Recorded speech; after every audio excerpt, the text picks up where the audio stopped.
Bismillahirrahmanirrahim. Assalamualaikum warahmatullahi wabarakatuh. Bagaimana kabarnya anak-anak ibu yang soleh dan solehah? Mudah-mudahan kita semua disehatkan oleh Allah dan ada dalam lindungan Allah Subhanahu wa taala. Amin ya Allah ya rabbal alamin. Baiklah anak-anak, pembelajaran hari ini kita akan belajar tentang pembelajaran pendidikan agama Islam dan budi pekerti berbasis proyek bersama Ibu Isis Isnaini di kelas 9 ini. Mudah-mudahan kalian tetap semangat ya anak-anak. Sebelum kita memulai pembelajaran, alangkah baiknya kita berdoa dulu bersama-sama. Insya Allah Ibu akan memimpin doa dari sini, dan anak-anak silahkan kalian juga mengikutinya di rumah dengan khusyuk. Kita mulai saja doa sebelum belajar. A'udzubillahi minasyaitonirrajim. Bismillahirrahmanirrahim. Raditu billahi robba wa bil islami dina wa bi muhammadin nabiyya wa rasulah. Rabbi zidni ilman warjukni fahma. Mudah-mudahan setelah kita berdoa doa sebelum belajar ini, mudah-mudahan pembelajaran hari ini dilancarkan oleh Allah. Amin ya Allah ya rabbal alamin. Nah, kita akan belajar tentang pembelajaran pendidikan agama Islam dan budi pekerti berbasis proyek atau project based learning di kelas 9 ini.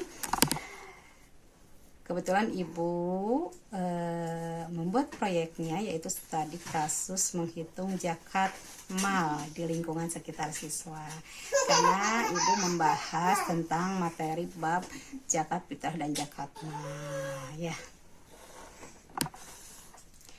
Kompetensi dasar melalui pengerjaan proyek studi kasus menghitung zakat ini, siswa diharapkan bisa memahami tentang perhitungan zakat, khususnya zakat mal. Sementara kompetensi dasar yang ingin diraih dari proyek ini adalah yang pertama, bisa memahami ketentuan zakat, yang kedua mempraktekkan ketentuan zakat.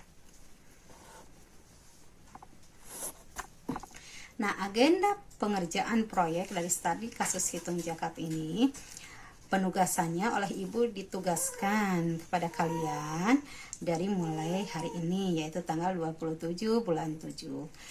Nah, pengerjaannya selama 2 minggu dari tanggal 27 bulan 7 sampai tanggal 9 bulan 8. Pengumpulannya itu tanggal 11 bulan 8 ya.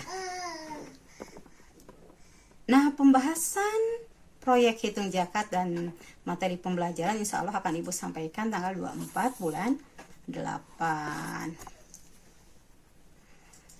Baiklah, Ibu akan menjelaskan dulu sekilas tentang jenis zakat. Zakat terbagi ke dalam 2 jenis, yaitu zakat fitrah dan zakat mal. Nah, zakat fitrah yang diwajibkan atas setiap jiwa, baik laki-laki atau perempuan muslim, yang dilakukan pada bulan Ramadan. Kalau zakat mal yang dikenakan atas segala jenis harta yang secara zat maupun substansi perolehannya tidak bertentangan dengan ketentuan agama. Nah, ini adalah Quran surat At-Taubah ayat 103, perintah Allah untuk mengeluarkan zakat ya. A'udzubillahi minasyaitonirrajim. Bismillahirrahmanirrahim. Hud min amwalihim shadaqatan tutahhiruhum wa tuzakkihim biha wa sholli alaihim. Inna sholataka sakanu lahum. Wallahu sami'un alim. Ambillah zakat dari harta mereka guna menyucikan dan membersihkan mereka, dan doakanlah mereka, karena sesungguhnya doamu adalah ketentraman bagi mereka. Allah Maha mendengar lagi Maha mengetahui. Zakat mal, kita akan fokus di zakat mal. Yang termasuk zakat mal adalah sebagai berikut. Pertama, zakat perniagaan. Kedua, zakat peternakan. Ketiga, zakat pertanian atau tanaman pokok. Keempat, zakat penghasilan. Kelima, zakat emas atau perak. Keenam, zakat barang temuan dari emas atau perak. Ketujuh, zakat barang temuan selain emas dan perak. Ketentuan zakat mal. Setiap jenis zakat mal memiliki perhitungan dan besaran masing-masing. Untuk perhitungan besaran zakat mal sebagai berikut. Jenis harta, emas. Nisabnya 20 dinar atau 85 gram emas. Kadar zakatnya 2,5%. Kedua, perak, yaitu nisabnya 200 dirham. Kadar zakatnya 2,5%. Ketiga, jenis hartanya perniagaan, nisabnya berdasar harga emas. Kadar zakatnya yaitu 2,5%. Keempat, penghasilan atau profesi. Nisabnya berdasar harga emas atau zakat pertanian. Kadar zakatnya 2,5%. Kelima, peternakan kambing atau domba. Nisabnya, kalau kambing atau domba itu 40 sampai dengan 120 ekor, yaitu mengeluarkan kadar zakatnya 1 ekor umur 2 tahun. 121 sampai dengan 200 ekor nisabnya, maka kadar zakatnya 2 ekor umur 2 tahun lebih. Kalau 201 sampai dengan 399 ekor, maka kadar zakatnya 3 ekor umur 2 tahun lebih. 400 ekor lebih, maka kadar zakatnya yaitu 4 ekor umur 2 tahun lebih. Setiap tambah 100 ekor maka tambah 1 ekor lagi gitu.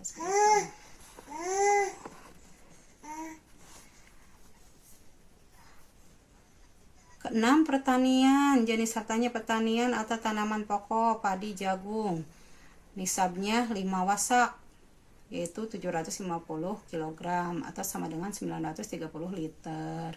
Kadar zakatnya 10% jika diairi air hujan, 5% jika diairi irigasi atau ada biaya tambahan atau airnya beli misalnya. Ketujuh, barang temuan dari emas atau perak. Nisabnya sama dengan emas atau perak. Kadar zakatnya 20% saat menemukannya. Kedelapan, barang temuan bukan emas atau perak. Nisabnya sama dengan emas atau perak. Kadar zakatnya 2,5%. 9, sapi atau kerbau 30 sampai dengan 39 ekor. Kadar zakatnya 1 ekor umur 1 tahun lebih. 40 sampai dengan 59 ekor. 1 ekor umur 2 tahun lebih. 60 sampai dengan 69 ekor. 2 ekor umur 1 tahun lebih. 70 sampai dengan 79 ekor. 2 ekor umur 2 tahun lebih.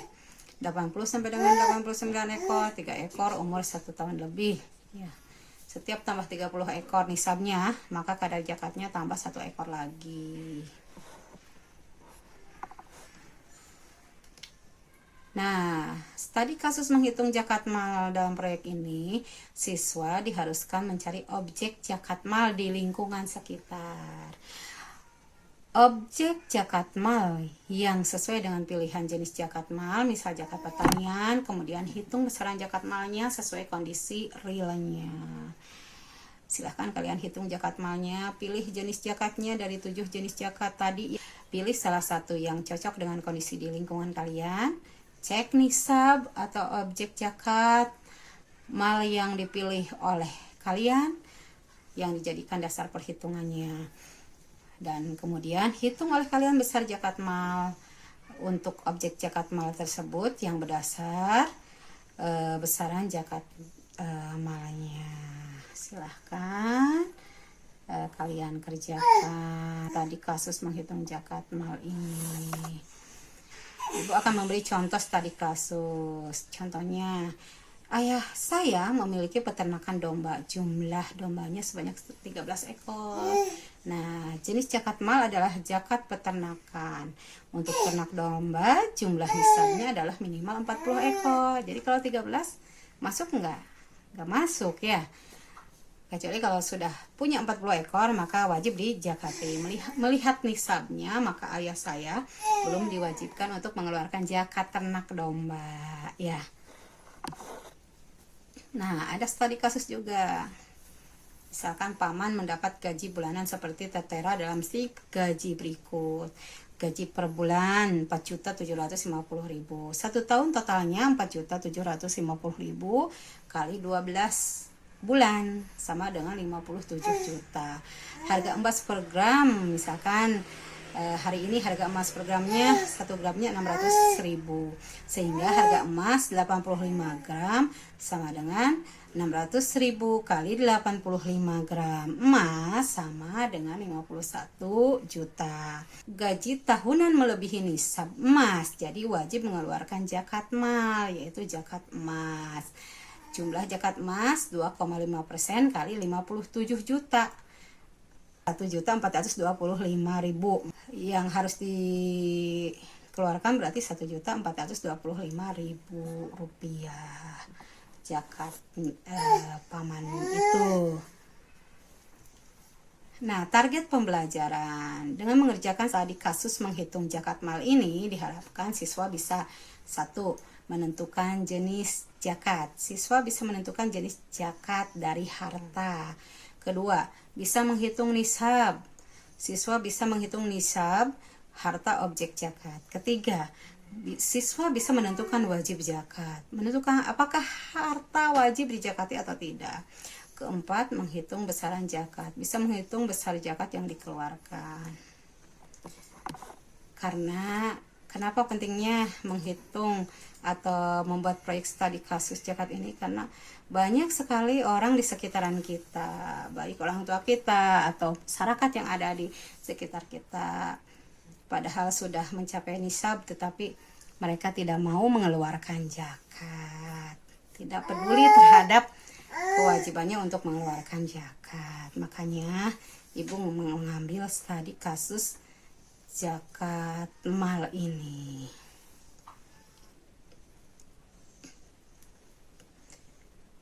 Nah, sekarang ibu akan menjelaskan tentang lembar kerja siswanya.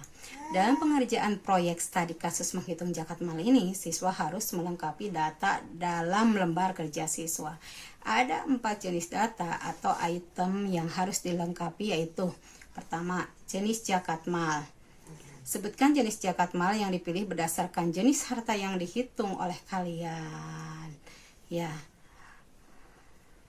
Yang kedua, nisab dari zakat mal. Hitung besaran nisab harta yang dipilih oleh kalian sehingga diketahui apakah harta itu harus dizakati atau tidak. Ketiga, besar zakat mal yang harus dibayar. Hitung besarnya zakat mal yang harus dikeluarkan oleh pemilik harta jika sudah mencapai nisab.